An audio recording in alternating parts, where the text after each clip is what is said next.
Hi everyone, it's Katrina. Welcome to the Crafty Corner. Wanted to get on here today and talk about advertising. Advertising, can get pretty costly sometimes. And when you're a small business, you can't always afford to pay for ads and things of that nature. So we turn to social media and we post our products there. Facebook Marketplace and Instagram, Twitter, and all kinds of things to get our business out there and get our items seen.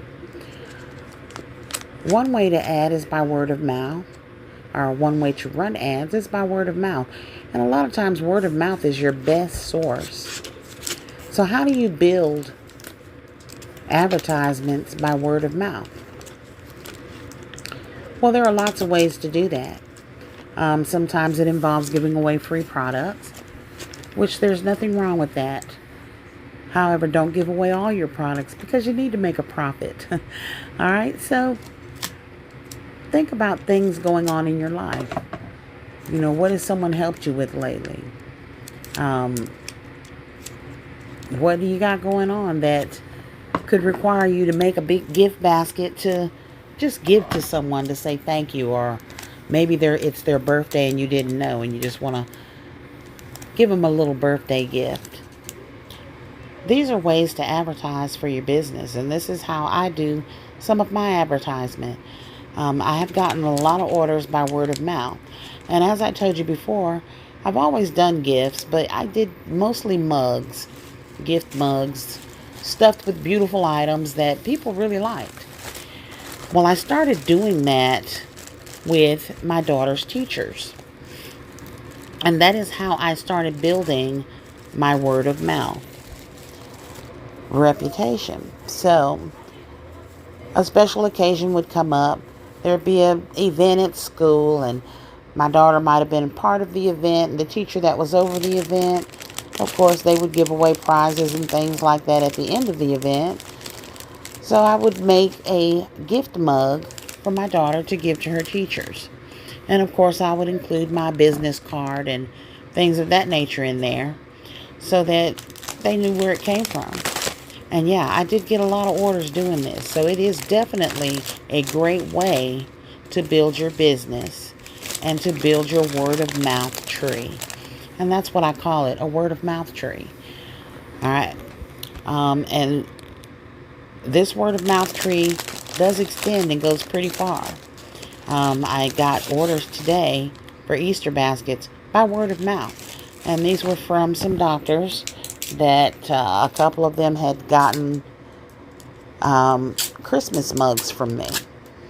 And they really liked them. I personalized some pins for them. We had one doctor in particular that could never keep up with his pen.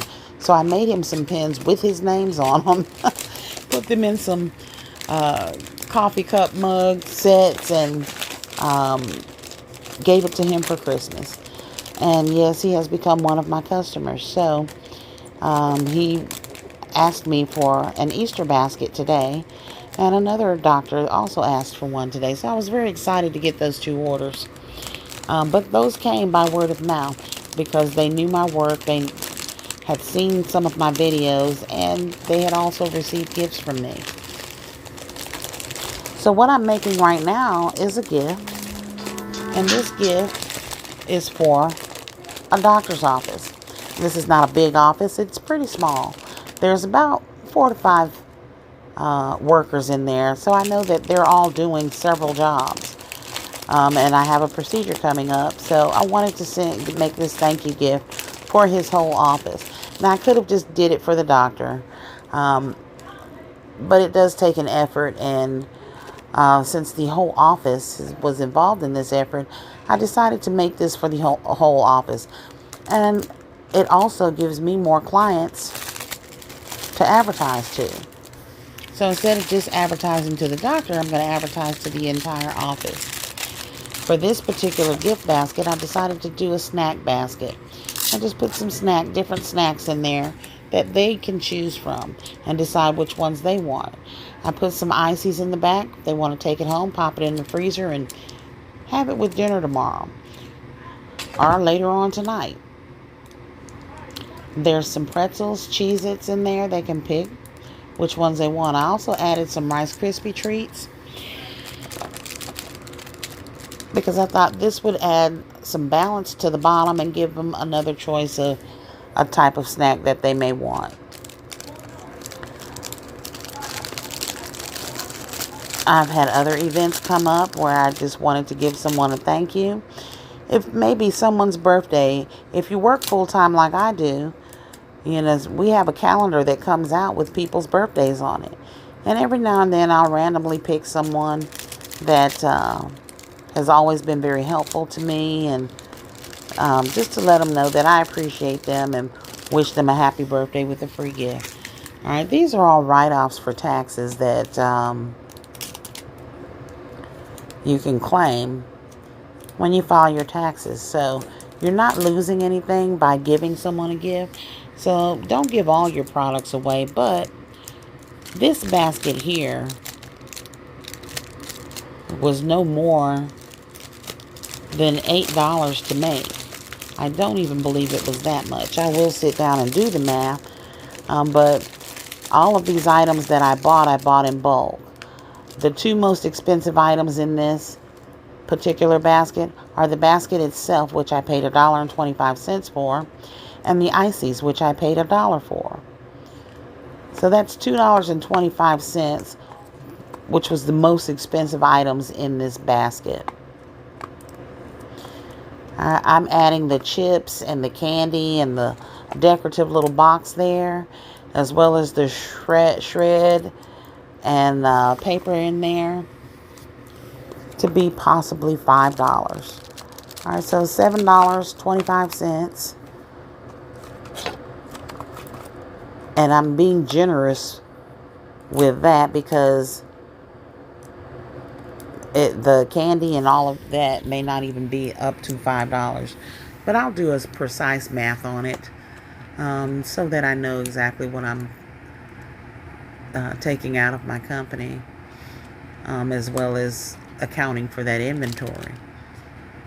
So I decided I wanted to put the little gift box in the front of it just so it looks like a gift for the office. And I thought that those actually added some dimension to this snack basket.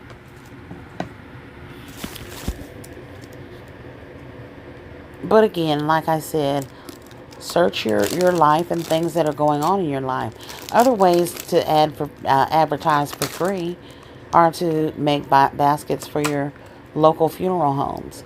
There was a family up the street that had a funeral home sign in front of their house. Actually, the sign is still there. And I wanted to make a basket for them and just take it over and let them know that someone in the neighborhood was thinking about them. I have not done that yet. I've not been able to find prayer cards, and I don't have the proper items for such a basket. So once I do secure that inventory, that is one way that you can start advertising for free and getting the word of mouth out there. Now, this little box on the end was giving me a fit, so I actually ended up taking it off, fixing it so that my bows on the top were straight like the other two, so that it looked cohesive with the rest of the basket. I got all my chips secured to the ices and the ices secured to the back of the container. And then I had these Lady Godivas. There was two of them that I decided to add to this because they do have an expiration date, and I'm not going to save them for Mother's Day. But here's the finished basket. It turned out very nice, and I will be giving this to that doctor's office.